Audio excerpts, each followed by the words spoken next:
Assalamualaikum warahmatullahi wabarakatuh. Pada kesempatan kali ini kita akan mempelajari tentang biokimia yang ada di dalam sel. Ya. Kita tahu bahwasanya sel ini merupakan unit fungsional terkecil pada tubuh makhluk hidup, yaitu salah satunya adalah manusia. Jadi di dalam sel pun juga ada susunan-susunan yang lebih kecil lagi. Ya, meliputi atau dikelompokkan menjadi 3 bagian, mulai dari membran sel, sitoplasma, dan nukleus atau inti sel. Nah, di dalam sitoplasma juga terdapat organel-organel sel yang memiliki fungsi-fungsi spesifik, misalnya mitokondria untuk respirasi seluler, kemudian ribosom untuk sintesis protein, ya. Lalu ada badan Golgi, lisosom yang digunakan untuk pencernaan dan lain-lain. Nah, di dalam bagian-bagian sel tersebut, mulai dari membran, organel maupun inti sel, itu juga tersusun atas molekul-molekul kimia, ya, yang mana molekul-molekul tersebut saling membentuk satu sama lain sehingga membentuk suatu membran sel ataupun organel-organel di dalam sel. Nah, kali ini kita akan mempelajari bagaimana struktur daripada penyusun senyawa biokimia di dalam sel tersebut, ya, mulai dari membran sel, kemudian contoh satu organel yang kita akan pelajari bagaimana sifat biokimianya, kemudian juga kita akan mempelajari secara biokimia komunikasi antar sel, ya, antar sel satu dengan sel yang lain. Nah, kita masuk pertama ke biokimia pada membran sel, ya. Membran sel atau sel plasma ini merupakan bagian yang terluar dari sel manusia, ya, yang memisahkan antara bagian internal maupun bagian eksternal. Nah, komposisi dari sel membran ini kita tahu adalah lipid bilayer, ya, yang mana kandungan dari lipid bilayer ini adalah utamanya adalah lipid, gitu ya. Juga di dalamnya terdapat termasuk ada kolesterol, ya, yang menjaga keenceran atau fluiditasnya di berbagai temperatur atau suhu di dalam tubuh manusia, ya. Kemudian membran sel ini bersifat selektif permeabel. Jadi sebagai bagian terluar dari sel, membran sel memiliki tugas untuk tempat keluar masuknya zat keluar dan masuk, ya, zat dari luar maupun dari dalam, sehingga dia punya kemampuan untuk menseleksi zat-zat yang akan masuk ataupun keluar dari dalam sel, ya. Nah, kemudian sifat dari selektif permeabel ini dimiliki oleh sel, didukung oleh protein yang disebut dengan protein integral ataupun protein periferal. Di dalam proses saya masih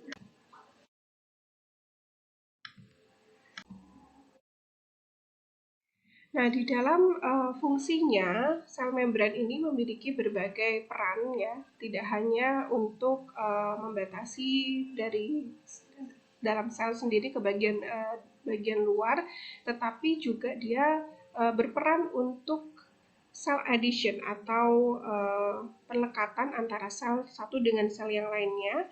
Kemudian di dalam membran sel juga terjadi proses perpindahan ion-ion yang nantinya akan berfungsi untuk meningkatkan kemampuan metabolisme tubuh, ya. Salah satunya misalnya pada sel syaraf, di situ kenapa terjadi impuls saraf di sini karena terjadi proses keluar masuknya ion.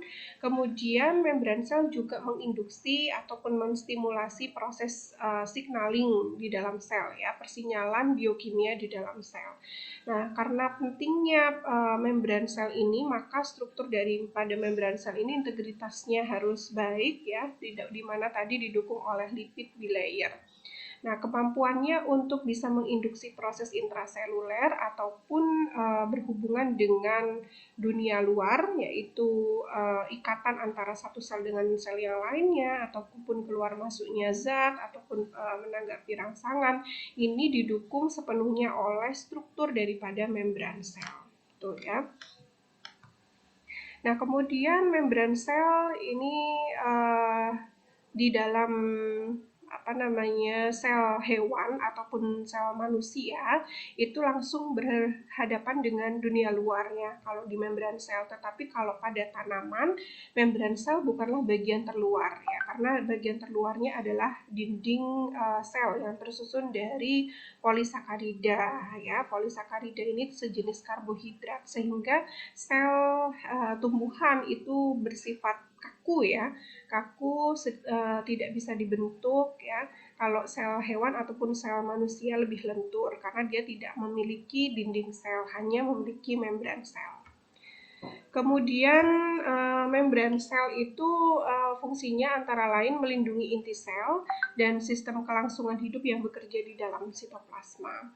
Kemudian selain melindungi, dia juga menyeleksi substansi yang keluar masuk ya, seperti yang saya jelaskan tadi bahwasanya dia sebagai bagian terluar dari sel, dia bertanggung jawab untuk keluar masuknya zat mulai dari ion, molekul, dan senyawa.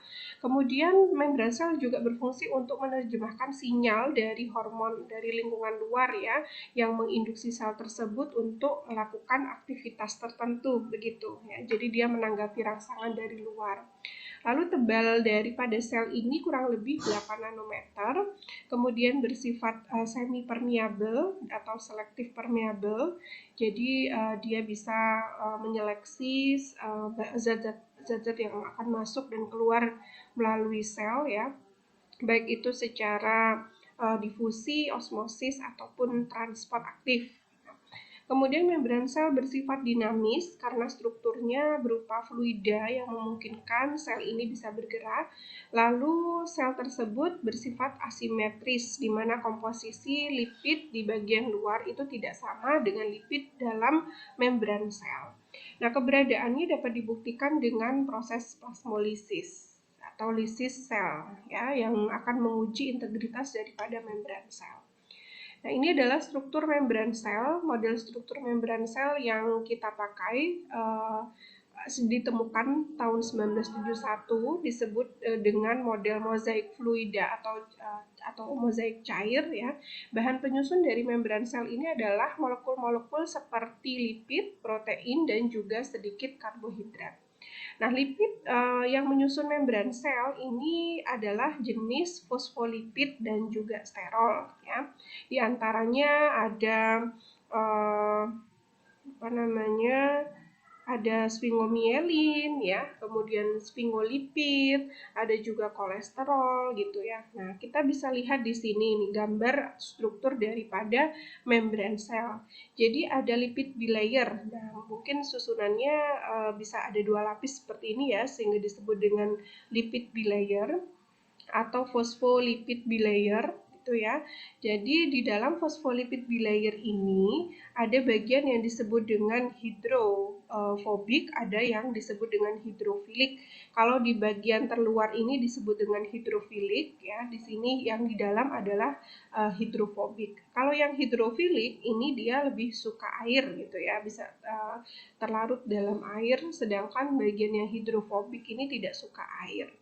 Nah, di dalam membran sel phospholipid bilayer ini terdapat berbagai macam zat ya, makromolekul seperti lipid itu sendiri, kemudian protein ataupun karbohidrat. Nah, di sini misalnya ada glikoprotein susunannya ya. Glikoprotein ini merupakan protein yang berkonjugasi dengan glukosa atau karbohidrat.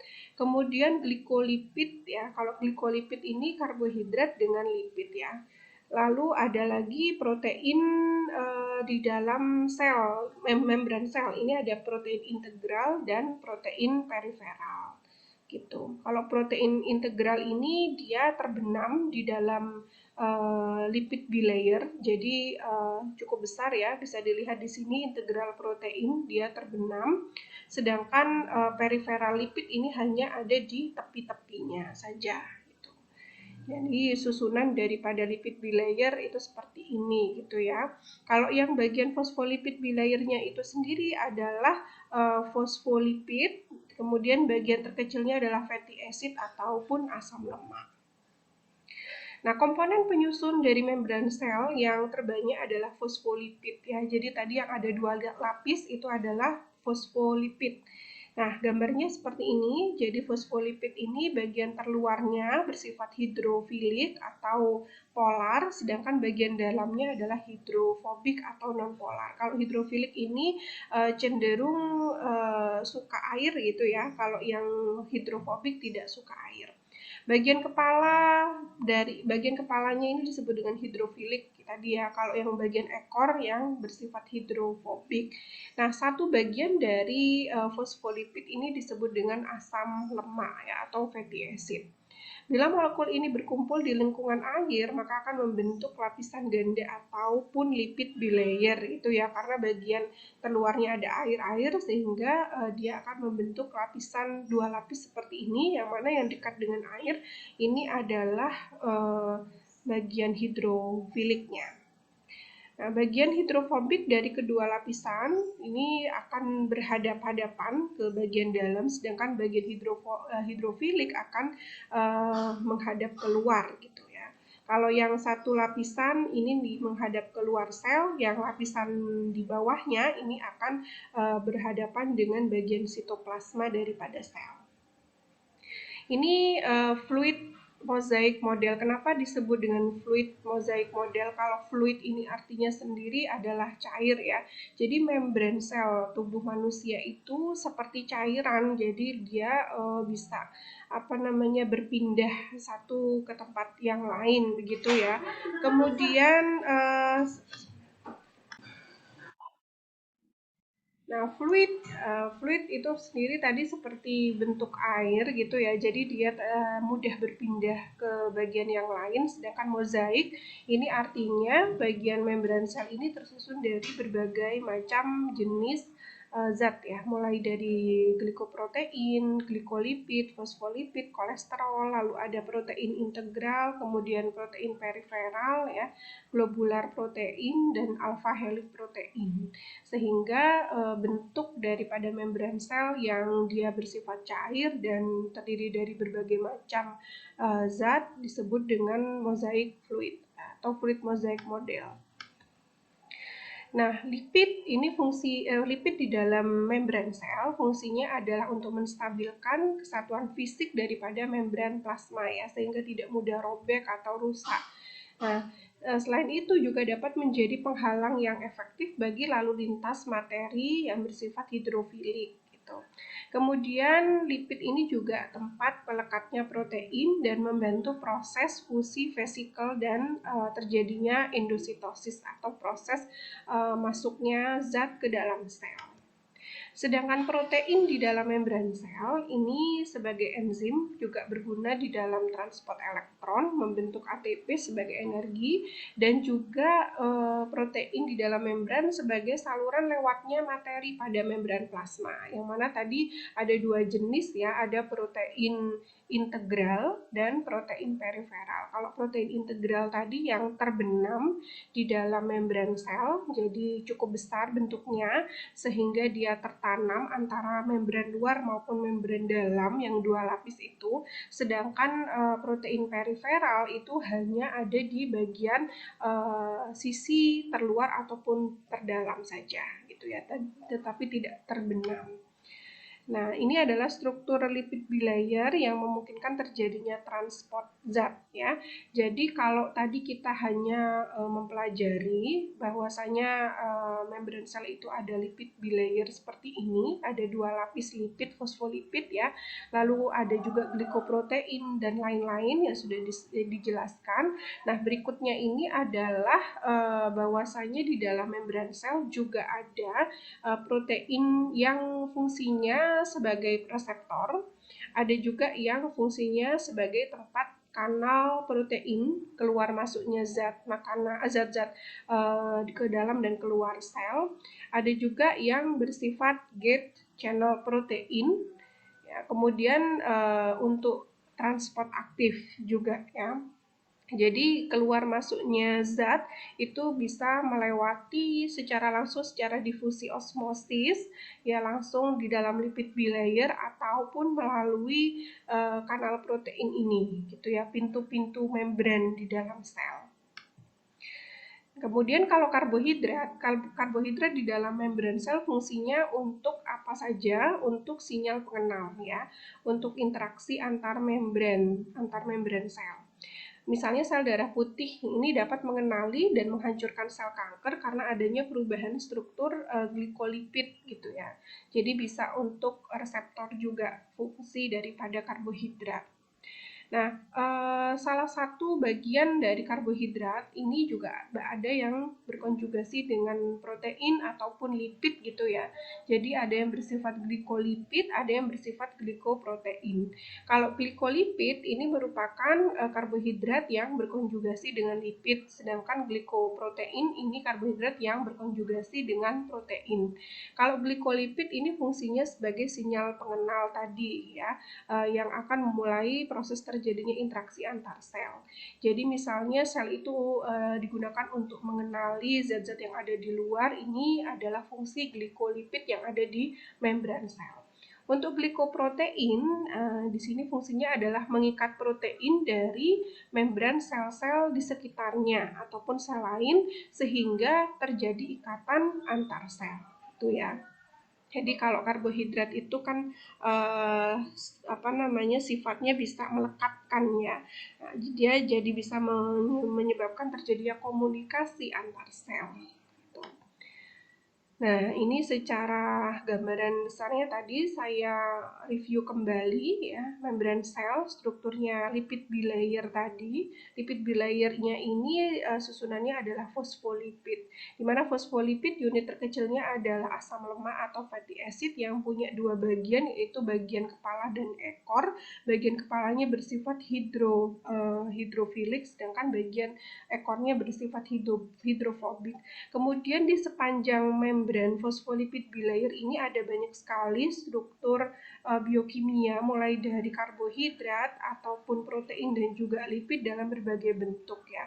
Kalau yang berbentuk karbohidrat ini ada oligosakarida, kemudian glikoprotein dan glikolipid. Kalau glikoprotein di sini dia merupakan gabungan antara karbohidrat dengan protein, sedangkan kalau glikolipid itu gabungan antara karbohidrat dengan lipid, yang mana fungsinya kalau glikolipid itu untuk reseptor ya, pengenalan, sedangkan kalau glikoprotein ini adalah untuk komunikasi antar sel. Nah, kalau bagian yang protein, berupa protein ini ada protein integral yang fungsinya adalah untuk keluar masuknya zat. Kemudian ada juga protein periferal ya, yang fungsinya adalah untuk sinyal biokimia di dalam maupun di luar sel. Selain itu ada kandungan lipid, di mana lipid itu merupakan bagian terbesar daripada membran sel yang menyusun fosfolipid di layer ini, dan juga lipid-lipid lainnya gitu. Nah, ini membran sel kita ya. Nah, di dalam membran sel juga ada lipid jenis kolesterol gitu ya. Kemudian komposisi plasma membran ya, membran plasma ini paling besar adalah protein sebanyak 50 sampai 55%, sedangkan lipid ini ada 40 sampai 45% dan karbohidrat 1 sampai 5% gitu ya. Nah, sel ini terdiri dari molekul protein, lipid maupun karbohidrat. Untuk lipid itu sendiri, lipid di dalam membran ini bisa dalam bentuk fosfolipid ya, yang bagian terbesarnya tadi yang dua lapis. Kemudian ada glikolipid, lipid yang berkonjugasi dengan karbohidrat. Lalu ada juga sterol ya. Kalau fosfolipid ini 55%, diikuti oleh kolesterol sebanyak 40 hingga 45% dan juga glikolipid sebanyak 2%. Nah, karbohidrat juga menyusun bagian terkecil dari membran sel, selain dalam bentuk glikolipid juga dalam bentuk glikoprotein gitu ya. Nah, kemudian fosfolipid. Nah, fosfolipid yang menyusun bagian terbesar dari membran sel ini ada beberapa jenis ya. Ada yang disebut dengan glycerol fosfolipid, ada yang disebut dengan sphingolipid ya. Kalau glycerol fosfolipid ini merupakan lipid yang dia strukturnya ada gliserol dan fosfatnya. Itu ada 4 jenis ya. Ada fosfatidilkolin, kemudian fosfatidil serin, fosfatidil etanolamin, dan fosfatidil inositol gitu. Jadi ini jenis membran lipid bilayer tadi tidak hanya satu jenis saja gitu ya, tapi macam-macam. Ada fosfatidil kolin, fosfatidil serin, fosfatidil etanolamin, dan fosfatidil inositol. Kemudian fosfolipid ada juga jenis yang sphingolipid yang disebut dengan sphingomyelin ini ya. Sphingomyelin ini mungkin kita sering dengar, ini terdapat banyak pada sel-sel otak ya di dalam tubuh manusia. Kemudian untuk bagian yang luar, bagian membran luar, ya, lapisan lipid yang pertama atau outer leaflet, ini yang paling banyak penyusunnya adalah fosfatidilkolin dan fosfatidil etanolamin. Jadi kalau kita lihat di sini, jadi bagian yang luar ini yang terangkat ya, ini banyaknya adalah fosfatidil fosfatidilkolin dan fosfatidil etanolamin, sedangkan bagian membran sel bagian dalam itu yang paling banyak adalah fosfatidil serin, fosfatidil inositol, dan juga sphingomyelin. Kemudian jenis lipid yang kedua selain fosfolipid ini ada glikolipid, yang mana lipid ini berkonjugasi dengan glukosa ataupun karbohidrat gitu ya, sebanyak 2% di dalam membran sel. Nah, asam lemak ini fungsinya adalah sebagaimana yang sudah dijelaskan, dia berperan sebagai reseptor atau menerima informasi dari luar gitu ya. Kemudian susunan daripada glikolipid itu sendiri yang tersusun dari karbohidrat biasanya terdapat 16 hingga 20 atom karbon. Lalu berikutnya jenis lipid yang menyusun membran yang ketiga adalah kolesterol gitu ya. Kolesterol ini normalnya dapat ditemukan di antara bagian hidrofobik di fosfolipid ya dan membran fosfolipid itu. Jadi tidak di antara bagian hidrofobik ya, yang ekor-ekor tadi. Jadi kolesterol ini fungsinya untuk apa? Fungsinya untuk meregulasi fluiditas daripada membran sel. Jadi menjaga fluiditas atau keenceran daripada membran sel sehingga dia integritasnya baik ya, kemudian tidak mudah rusak dan juga bisa dinamis ya, bisa bergerak. Lalu dia juga bisa menjaga keseimbangan struktur daripada membran pada temperatur yang berbeda-beda, baik itu yang tinggi maupun yang rendah. Kalau pada temperatur yang tinggi, maka kolesterol ini akan menghambat pergerakan dari fosfolipid asam lemak serta mengurangi fluiditas daripada membran sel. Nah, sebaliknya kalau terjadi penurunan temperatur tubuh begitu ya, maka yang terjadi kolesterol ini akan menguatkan ya ikatan-ikatan antara asam lemak sehingga membran sel ini tidak mudah rusak. Ini fluiditas daripada lipid bilayer, jadi pada kondisi temperatur rendah dia akan meningkatkan ya ikatan antara asam lemak di dalam fosfolipid, sedangkan pada kondisi panas, nah di sini akan meregang gitu ya, sehingga nantinya tidak mudah untuk rusak. Nah, kemudian bagian yang kedua dari membran, selain lipid ada karbohidrat. Nah, karbohidrat selain dalam bentuk glikolipid juga ada glikoprotein, yang mana glikoprotein ini banyak terdapat di bagian permukaan membran sel ya. Fungsinya adalah untuk mengenali sel-sel yang lain ya, dengan sel tetangga ya, ataupun dengan mikroorganisme yang mungkin masuk ke dalam tubuh, misalnya virus ataupun parasit ataupun bakteri gitu ya. Dengan pengenalan glikoprotein ini, maka maka sel akan menanggapi stimulasi atau rangsangan dari luar, baik itu dari sel di sekelilingnya ataupun dari mikroorganisme ataupun seperti virus, parasit ataupun bakteri. Sedangkan protein ini menyusun paling besar bagian membran sel gitu ya, sekitar 50% dari volume membran itu adalah protein. Ada protein integral, ada protein periferal, dan protein yang berkonjugasi dengan lipid ya. Untuk yang protein integral ini adalah protein yang dia terbenam ya di dalam membran sel seperti itu. Terdapat di dalam bagian ekor tadi, mulai dari kepala sampai ekor gitu ya. Nah, ini fungsinya biasanya untuk pertukaran zat ya, untuk ion channel, proton pump atau G protein coupled receptor. Jadi keluar masuknya zat-zat dari dan ke dalam sel. Nah, sedangkan yang kedua protein periferal ini protein yang ada di bagian tepi-tepi ya, bagian tepi luar ataupun tepi dalam. Yang bagian tepi luar ini fungsinya adalah untuk berkomunikasi ya dengan sel yang lain ya, tapi dalam bentuk protein ini ya dia. Kemudian kalau yang bagian dalam dia lebih kepada untuk menginduksi persinyalan di dalam membran sel itu, di dalam sel itu sendiri. Kemudian yang berikutnya adalah lipid anchored protein. Ini berikatan kovalen antara lipid satu dengan lipid yang lainnya. Kemudian dia akan berfungsi sebagai kanal juga ya, sama seperti integral protein, tetapi khusus ini bentuknya adalah G protein.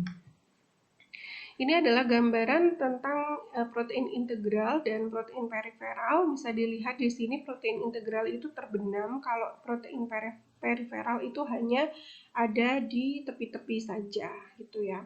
Protein integral secara permanen dia akan menempel di dalam membran sel, tapi kalau periferal protein ini hanya temporary, artinya tidak dalam jangka waktu yang lama ya, dia bisa terlepas ya, ataupun kalau yang bagian dalam dia bisa berpindah di dalam sitoplasma. Kemudian integral protein menempel embedded di dalam membran sel, keseluruhan membran sel, tetapi kalau periferal ini lokasinya tertentu saja, baik itu di luar membran maupun di dalam membran. Kemudian fungsinya di sini adalah untuk masuk keluar masuknya ya, protein, kemudian enzim, ion gitu ya. Sedangkan periferal protein fungsinya sebagai reseptor dia kalau di luar ya, ataupun surface antigen sebagai antigen mungkin bagi sel-sel yang lain, atau kalau bagian dalam dia memulai sinyal ya, sinyal sitoplasma. Lalu protein integral ketika ada deterjen ya, ini bisa hilang ya, bisa terlepas daripada membran sel gitu. Kalau protein periferal ini dengan garam ataupun perubahan pH ini sudah bisa melepaskan protein periferal. Jadi kalau mau isolasi DNA biasanya menggunakan zat yang sifatnya seperti deterjen ya, seperti SDS ya, sodium dodecyl sulfat, sehingga kita bisa melepaskan ikatan antar membran gitu. Kemudian contoh daripada integral protein ini ada glikoforin gitu ya. Sedangkan yang periferal protein ini contohnya ada eritrosit spektrin ya. Ini pada sel eritrosit atau sel darah merah. Ya. Berikutnya adalah kanal ion ya. Kanal ion ini merupakan pintu keluar masuknya ion-ion di dalam tubuh ya, baik itu natrium, potasium, kalsium, klorin gitu ya.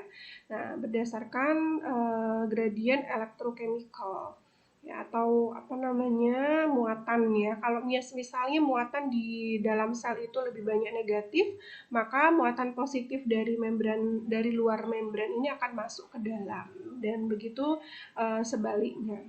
Kemudian ion channel atau kanal ion ini berperan penting untuk mengontrol electricity di dalam sel gitu ya. Jadi untuk mengatur muatan di dalam sel. Nah, ini biasanya pada sel syaraf ya. Selain ion channel, pintu di dalam membran juga ada yang disebut dengan G-protein coupled receptor ya. Ini adalah suatu polipeptida yang di situ juga ya, terdapat lipid bilayer ya. Di polipeptida di dalam lipid bilayer yang merespon sinyal-sinyal molekul seperti apa, hormon, neurotransmitter begitu ya. Jadi sel kita juga bisa merespon adanya hormon dari luar gitu.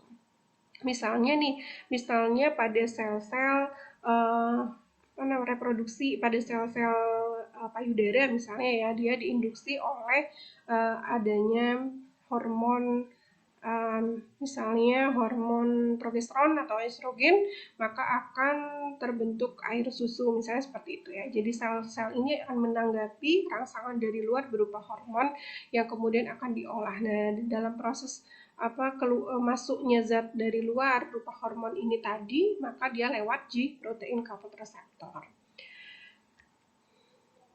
Nah, kemudian lipid bilayer ini asimetri ya, bagian luar maupun di dalamnya itu tidak sama. Kalau bagian luarnya tadi dia banyak sekali karbohidrat, kandungan karbohidratnya, kalau bagian dalamnya sedikit. Lalu kalau lipidnya atau fosfolipidnya jenisnya kalau di luar itu sphingomyelin dan juga fosfatidilkolin. Kalau di dalam fosfatidilserin dan fosfatidil etanolamin gitu.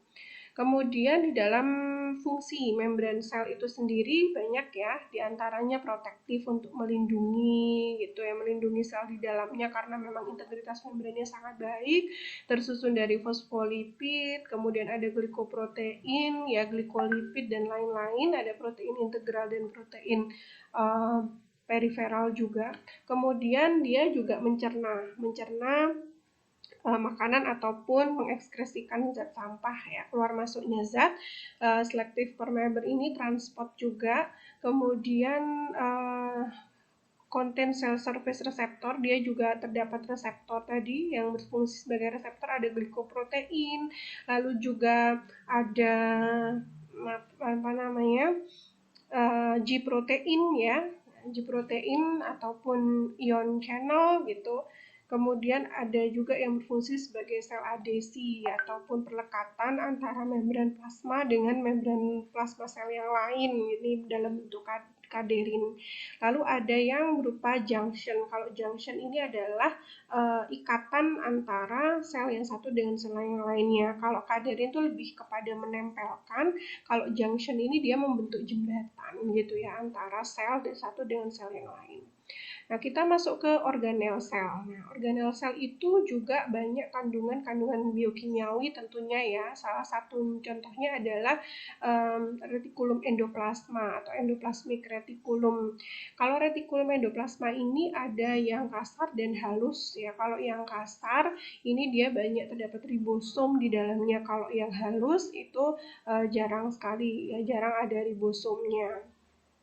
Nah, fungsi daripada daripada organel retikulum endoplasma atau endoplasmic reticulum di sini adalah untuk mensintesis protein ya.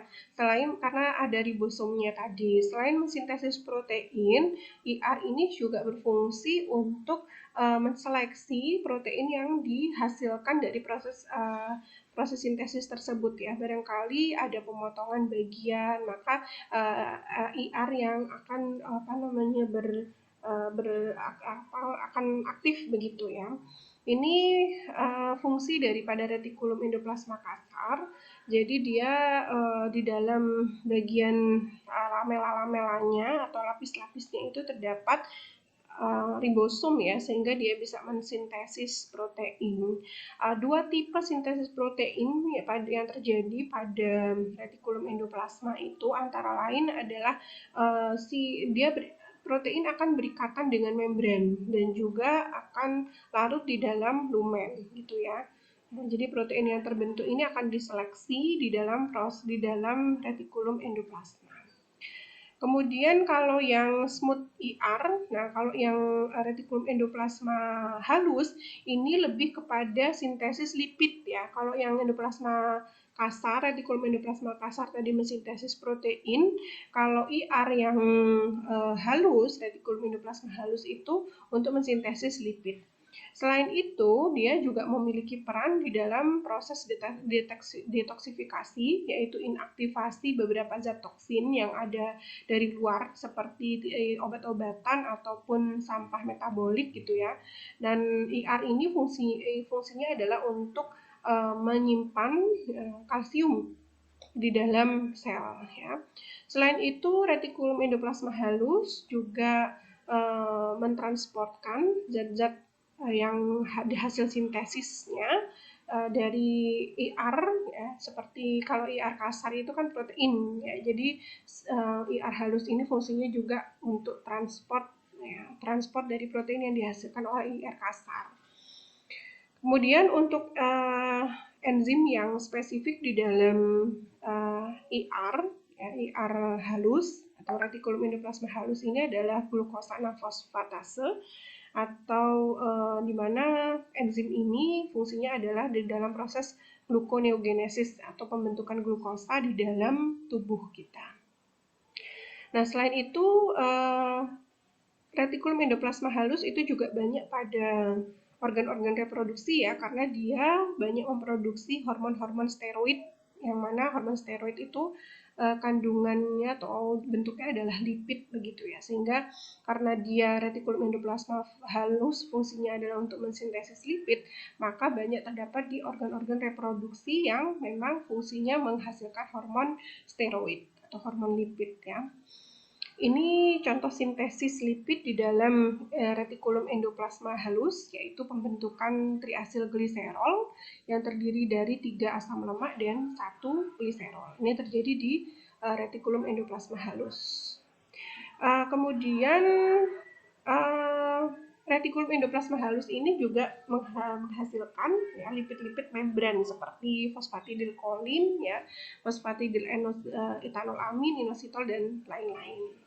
Nah, enzim yang bekerja untuk menghasilkan lipid membran ini ada gliserol fosfat asetiltransferase, kemudian ada lisofosfatidik asid asetiltransferase, dan juga cystidine disfosfatase ya.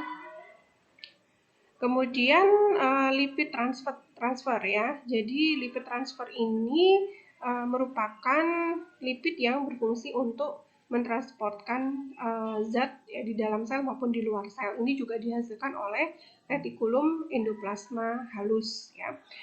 Di dalam sel itu sendiri transport lipid juga didukung oleh retikulum endoplasma halus ya. Nah, traffic atau saluran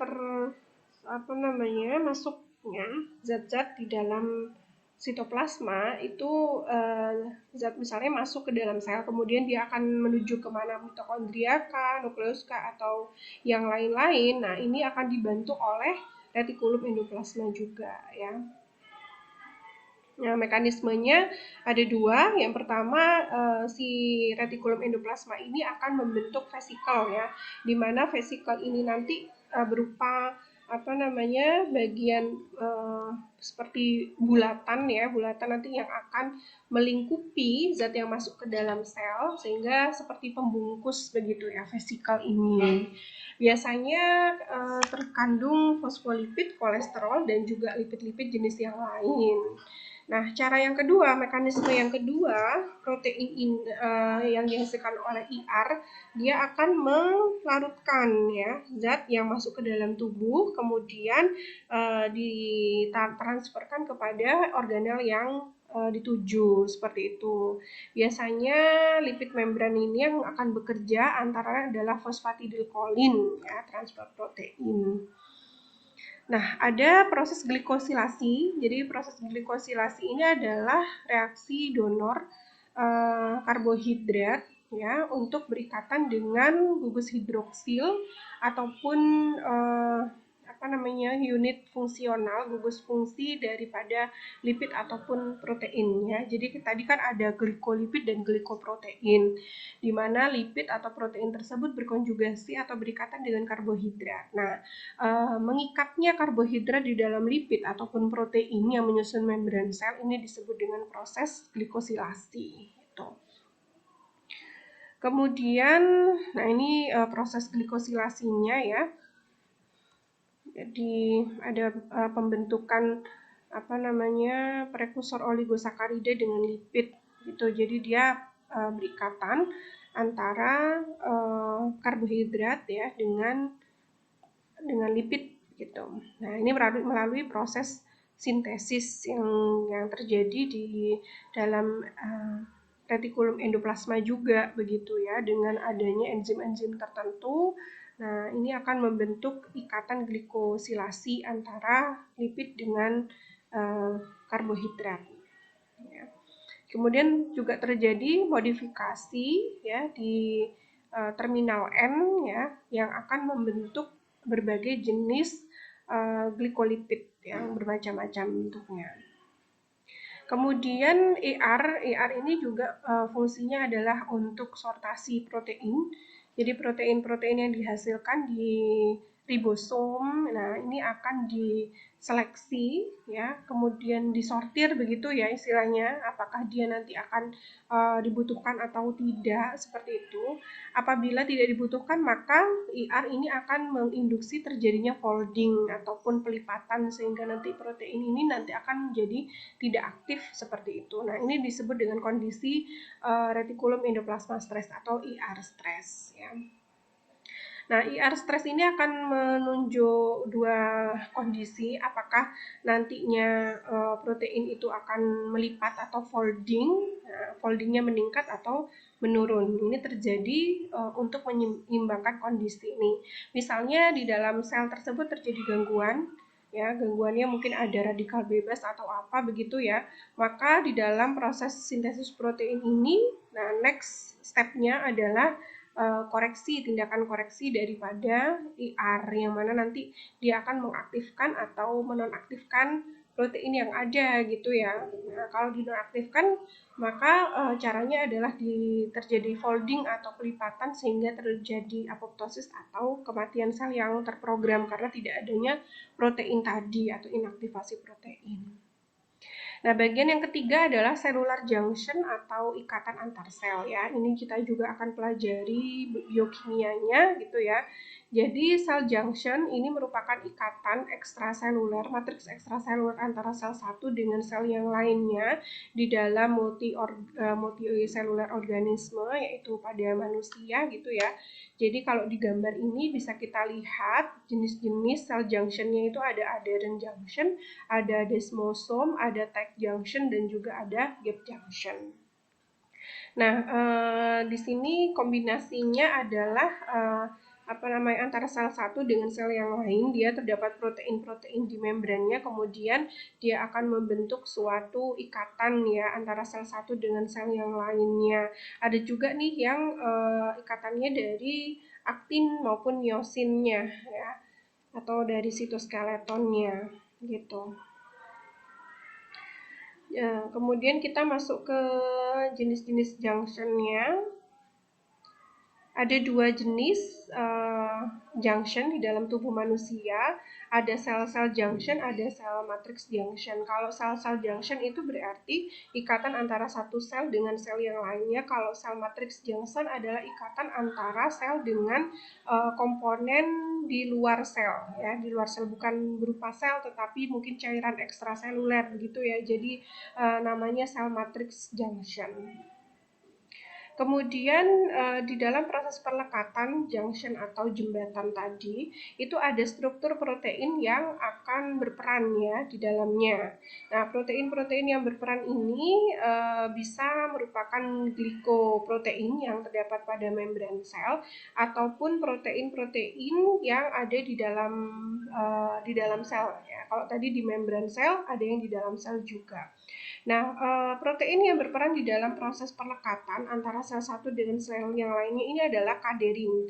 Yang pertama, kaderin ini fungsinya melekatkan antara satu sel dengan sel yang lain. Lalu ada juga integrin, kemudian imunoglobulin atau antibodi dan juga selektin ya. Ini ada keempat-empatnya ini merupakan protein membran yang dia berikatan dengan sitoskeleton di dalam sel gitu ya, yang fungsinya nanti adalah mengikatkan sel yang satu dengan sel yang lainnya. Jadi kalau sitoskeleton itu kalau di dalam rumah itu kayak kuda-kuda gitu ya, atau tembok-temboknya. Jadi kalau melekat antara satu rumah dengan rumah yang lainnya itu dia harus berikatan juga dengan bagian rangka daripada si rumah tadi. Jadi makanya protein yang melekatkan antara satu sel dengan sel yang lainnya ini di dalam membran itu juga berhubungan dengan sitoskeleton ataupun rangka daripada selnya supaya ikatan antara sel satu dengan sel yang lainnya kuat ya. Nah, jenis-jenis protein membran yang berperan tadi ada 4, yaitu kaderin, integrin, imunoglobulin, dan selektin. Kemudian kita masuk ke tipe-tipe ikatan ya antar sel ataupun antar sel dengan matriks begitu ya. Nah, kalau antar sel dengan sel yang satu dengan sel yang lainnya, ini ada 2 jenis, ada aderin junction dan desmosom. Kalau aderin junction ini biasanya jenis protein membran yang berikatan ini adalah uh, kaderin atau ekaderin ya. Ini kalau di dalam sel sendiri sitoskeleton yang berikatan adalah jenis katenin. Kalau desmosom ada kaderin jenis desmoglein dan juga desmocolin jenis kaderin juga ya, perlekatan antara membran sel satu dengan yang lainnya. Ada juga katenin ya, katenin yang di dalam sel yang berikatan dengan kaderinnya.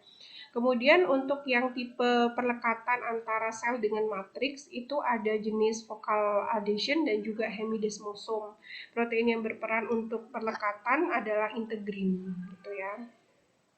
Nah, kalau jenis-jenis ikatan antar sel satu dengan sel yang lainnya ini tadi sudah disebut ada aderin junction dan desmosom. Kalau aderin junction ini ikatan antara aktin dari sel satu dengan aktin dari sel yang lain, kemudian protein yang terikat adalah kaderin. Kalau desmosom ini seperti filamen intermediate yang saling berikatan satu dengan yang lainnya. Nah, kalau gap junction ya, gap junction ini membrannya bersatu gitu ya, membrannya bersatu, protein integralnya juga bersatu. Kalau hemidesmosom itu ada ikatan protein yang dia di situ hanya pada satu sel saja dan sisanya adalah berupa matriks ekstraseluler. Ya. Ini adalah susunan dari junction atau ikatan antara sel yang satu dengan sel yang lainnya ya. Ada tight junction, dia seal atau mengikat bagian yang sisi yang langsung ya, langsung sel ketemu sel gitu ya, diikat kuat seperti ini. Kalau aderin junction itu ada protein kaderin dia yang mengikat. Kemudian kalau desmosom ini koneksinya adalah langsung dengan sitoskeleton lebih kuat gitu ya. Kalau gap junction ini protein integralnya bersatu. Gitu. Aderin junction ada protein yang berperan adalah kaderin ya. Kemudian fungsinya nanti juga untuk transfer zat ya di antara dua sel ataupun transfer kalsium. Jenisnya ada ekaderin, biasanya di sel epitel, kemudian enkaderin kalau di sel syaraf, pekaderin itu di sel plasental atau epidermal. Nah, ada jenis klasikal dan non-klasikal. Kalau yang non-klasikal ini ada bentuknya protokaderin, ini lebih dulu ya perkembangannya, dia ada di otak. Kemudian desmocolin, ini ada desmosom. Ya. Ini adalah gambaran mengenai aderin junction, jadi dia diikat oleh ekaderin, di mana ekaderin itu nantinya mengikat antar satu sel dengan sel yang lain, sedangkan di dalam sel sendiri itu akan berikatan protein aktin, filamen aktin gitu ya, sehingga nanti akan membentuk suatu ikatan antar dua sel. Kalau desmosom ini disebut juga dengan makula adheren. Dia akan mendukung ikatan yang kuat antara satu sel dengan sel yang lain. Yang berikatan di situ adalah non-classical adherin protein, sama seperti adherin junction gitu ya.